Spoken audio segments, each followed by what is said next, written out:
Chapter 13. Anne lay in bed and listened to a distant rooster crow for the third time. She'd been awake since long before sunup. Today, she decided, she would return to the Carse. She spent the past week shaking off the effects that had lingered since her last visit.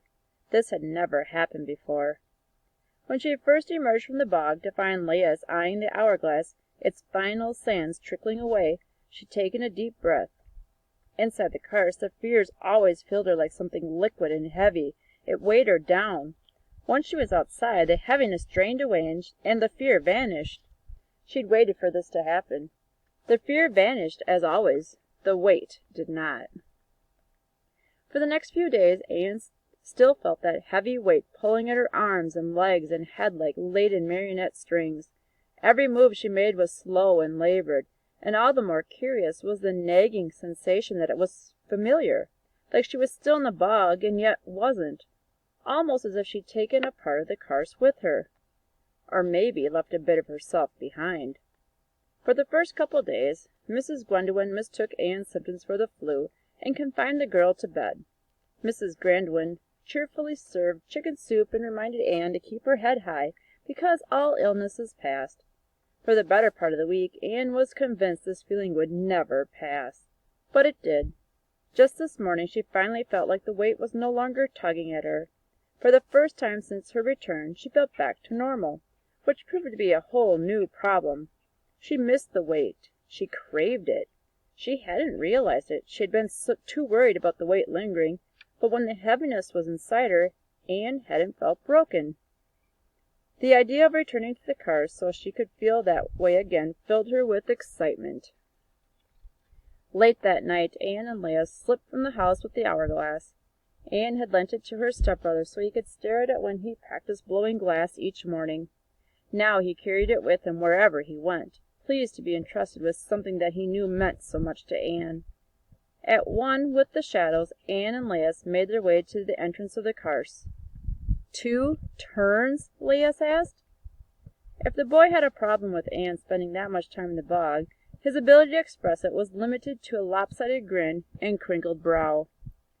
Anne nodded. 2 hours this time. When she saw how unsure Laius seemed, she added, "Don't worry, I won't be alone." She didn't know if she could trust Pier and Tally. They seemed just as willing to eat her as help her. But then they'd given her the secret to warding off the Carse's effects. As long as she could continue to express her sadness, she could travel anywhere in the dark bog.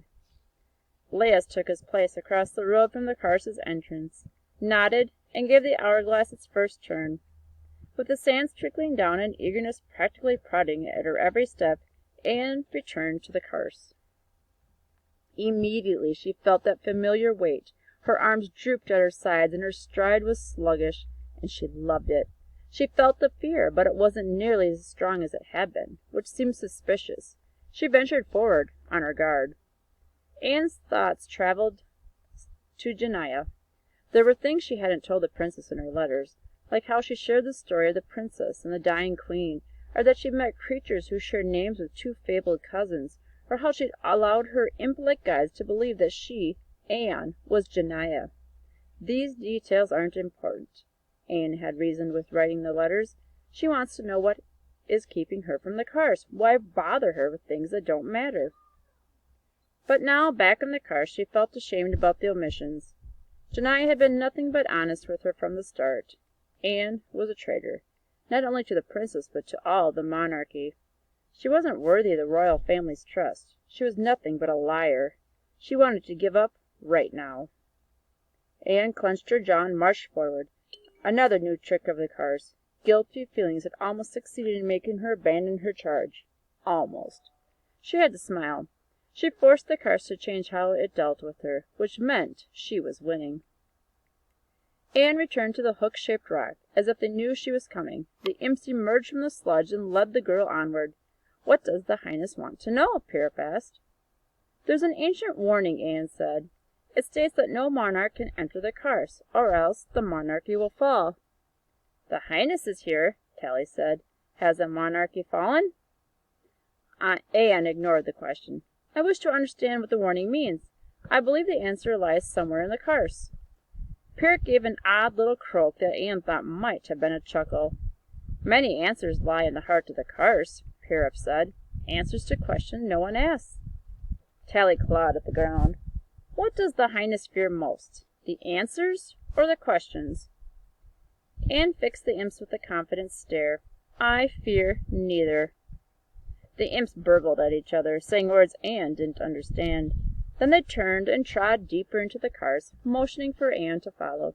She fell into step behind them. The trio wended its way across the massive tree roots that arched up around the ground.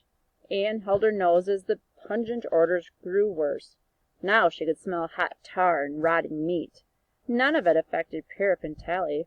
They traipsed ahead without a care in the world. As their path curved to the left, Anne stopped to find a massive boulder blocking the way. The imps quickly scaled the rock, going up and over without a second thought. Anne eased her way around, only to discover other rocks strewn about, some half sunk in the mire, others piled on top of another as aspiring to climb up into the darkness. She hadn't seen stones like this anywhere else in the cars. Where had they come from? As Anne made her way back to the path, the answer became clearer. Ahead was a wooden-framed doorway wrapped in moldy ivy. It dripped ooze and looked ready to collapse onto the stony ground that held it up. But it was most certainly a doorway.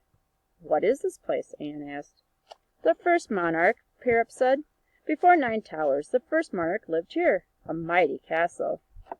Anne surveyed the mounds of the shattered gray stone.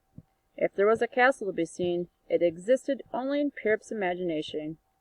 Peering through the curtain of fog, Anne could just make out the mangled, rusted web of metal that remained of a once great portcullis alongside the crumbling doorway. Anne had known nothing of a castle that came before 9 Towers, but if the royal family had once lived behind fallen walls, there was a chance she'd learn what she needed here. Straight ahead, the ruins of a turret jutted up out of the swamp like a malformed fang. Anne watched as a wisp of gray light emerged from the ever-present vapor near the top of the fallen tower.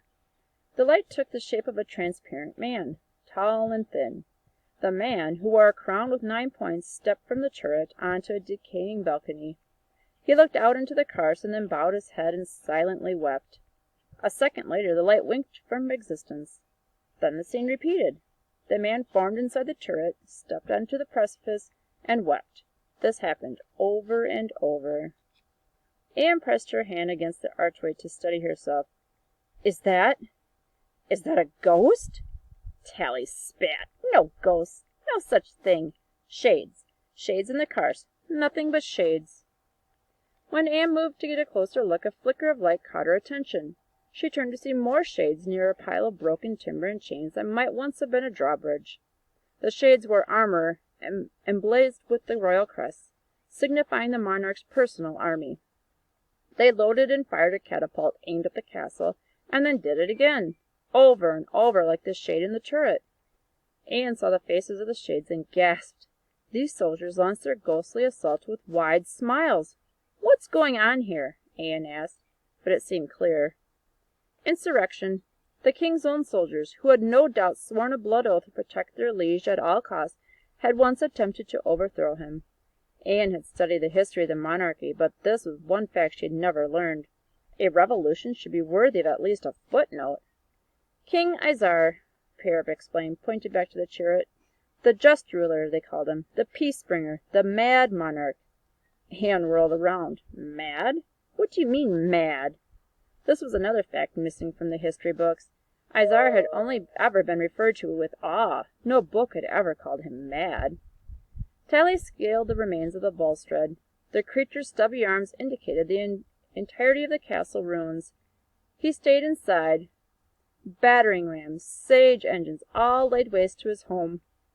A picture of the king formed in Anne's mind. She could see him valiantly defending his homestead from usurpers in the name of the monarchy he'd helped forge. How was that mad? Parrot made a guttural sound, a mix between a sigh and a sob. Isaiah ordered them to attack. No one knew he was inside. The shade of King Isar returned to the precipice again. Now that she was closer, Anne could see deep lines marking the monarch's face. Her mother's face had looked like that. Worry lines, she called them. From the look of King Izar, Anne suspected he had experienced every worry ever known. Why? Anne asked. Why would he do that? Tally belched. Because he was mad! So it was an insurrection. Izar had ordered the castle destroyed. The soldiers were following orders, not knowing their king was inside. This could be why the princess had been forbidden from entering the Carse, to prevent her from learning how her mad ancestor. But it didn't seem likely. How would the entire monarchy fall at the discovery? King Izar, Pirip said, is why we have a Carse. Anne shuddered. What does that mean? The imp was about to reply but then stopped and squinted up at Anne. Is the Highness unwell? The Highness looks unwell. It took the question to make Anne realize she wasn't feeling well. Her hands had gone clammy and her temples throbbed. This was the longest she'd ever spent inside the Carse, the longest anyone had spent inside, as far as she knew. It occurred to her that maybe it wasn't unwise to stay much longer. I think I have to go, Anne said. She stumbled backward. The fear and guilt were gone. Now she felt only befuddled. Another trick of the Carse. How long have we been here? She always had a good sense of time. She made her way out of the swamp before in just under an hour, but suddenly she felt herself less sure of how long it had been. Pirip belched. Hard to tell. Time in the Carse. I should go, Anne said, rubbing her hands. They had started to itch. Much to learn here, the Highness, Pirip called to her. Many answers for you in the Carse. Many, many answers. She's trying to get me to stay, Anne thought. If she was going to continue searching the Carse, she needed to find a way to beat the latest trick. She made her way through the wooden archway and paused to study herself. Her fingers gazed a notch. When she examined it, she found several curved lines etched in the rotting wood. A rose blossom. Anne swallowed hard. Her mother had etched that symbol into every piece of glass she'd ever blown. This rose matched all the others precisely, like a signature. Its presence on the doorframe could mean only one thing. Her mother had been here. Years ago, clearly. The etching was weathered, but her mother had made it this far in. Anne gently pressed her fingertips into the blossom's grooves. She closed her eyes and choked back a sob. You left this for me, she thought. A message. I'm on the right track. The brief moment of clarity faded as confusion clouded Anne's mind. A wave of dizziness overcame her, using all her effort to focus. Anne made her way out toward the path that led from the Carse. She repeated the details she learned at the castle ruins over and over, wanting to get them exactly right when she wrote to Janaea. I'm here to help the princess, she reminded herself with each step. If I find what the princess needs, she can return father. That's why I'm here. Anne thrust the lantern out in front of her to light the path. As she did, she caught a glimpse of her hand. Her fingers had become wrinkled and gray. Black warts covered each knuckle. Anne picked up the pace. She suddenly understood why she no longer felt fear or guilt. The bog had changed tactics yet again. She now knew what became of anyone who remained too long. She also now understood what had happened to Pirip and Tally. If Anne stayed too long, she would become like the imps. The Carse was sending her a message. If it couldn't scare her away, it would claim her.